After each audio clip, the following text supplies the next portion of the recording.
para magluto tayo ng upo ni Mapa Cooking. Ayan yung oil natin. Tsaka yung ating, yung century tuna at tsaka yung baboy pinaghalo ni Mapa Cooking. Ayan, bawang, sibuyas. Hindi na ako naglagay ng kamatis. Yan na lang yung sangkap ni Mapa Cooking. Ginisang upo na may tuna at baboy. Eh, mag-gisa na tayo. Nag-invento naman si Mapa Cooking. Pwede naman kasi isahog talaga yan. Isabay. Unahin nyo lang gisa yung ating karne. O ngayon, slice ni Mapa Cooking. Saglit lang tong luto ni Mapa Cooking. Gulay lang eh. Pag gulay-gulay lang, saglit lang talaga yung pagluluto. O, nagigisa na tayo. Pero pakuluan dito yung ating karne. Para malambot. Unahin ko muna to. Para slice na lang si Mapa Cooking mamaya ng mga bawang, sibuyas. Unahin ko lang to magkulo. Kasi nga, matagal siya. Kasi tuna, sabay ko sa tuna sa ginisang upo. Na may, ayan, kuluan nyo lang. Masaglit na kulo lang yan. Isa na tayo. I-slice lang si Mapa Cooking. Balikan natin. O, lagyan natin ng oil. Pinatay ito at na sunog na yung ating.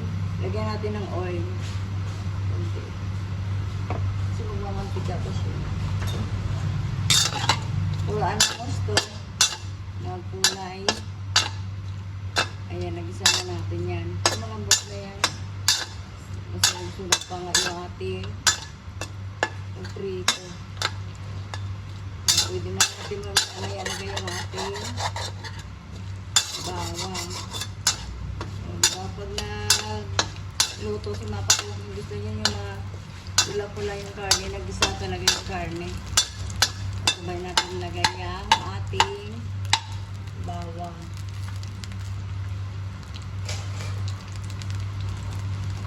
Ating bawang, ayan. Panggisa ko dyan patis. Patis na nila itong paalat natin.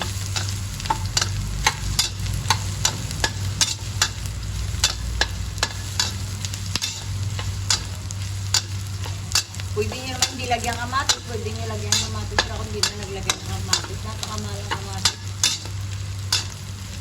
Hindi lang ako naglagay. Simple na lang talaga yung ating pagisa. Mura ng upo. Kaya nagluto ng upo.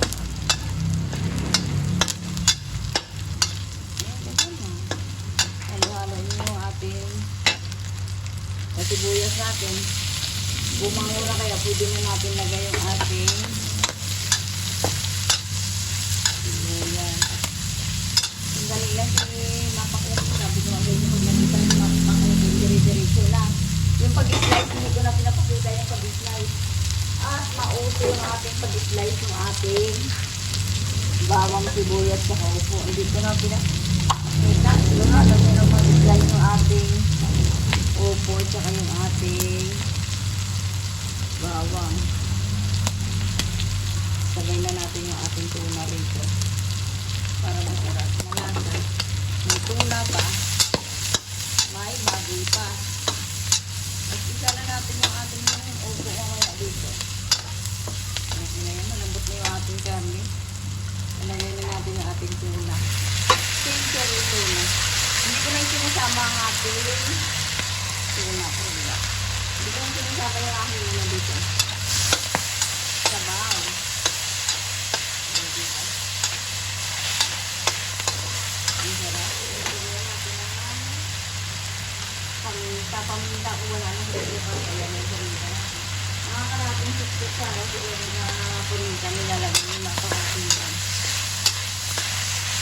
Atin ang marami. Alam ko naman. Upo natin. Ito lang panalo na.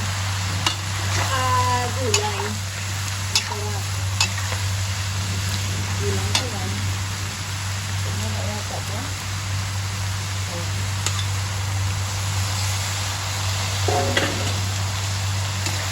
Dalawang bowl talaga yan.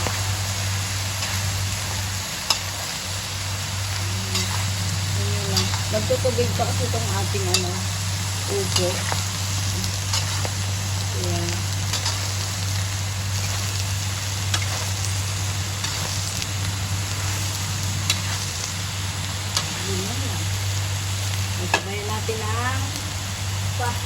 Yung Mapa Cooking. Ayan, wala nang sukat-sukat yung Mapa Cooking. Patisa natin yan. Ayan.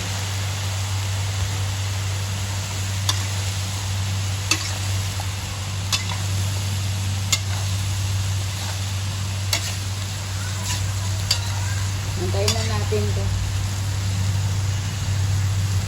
Magsabaw. O, tapos na natin. Saglit lang yan. Kunting kulo lang lang kung mamaya ng kunti. Tapos na yung ating upo. O. Magkakaras pa ng water yan.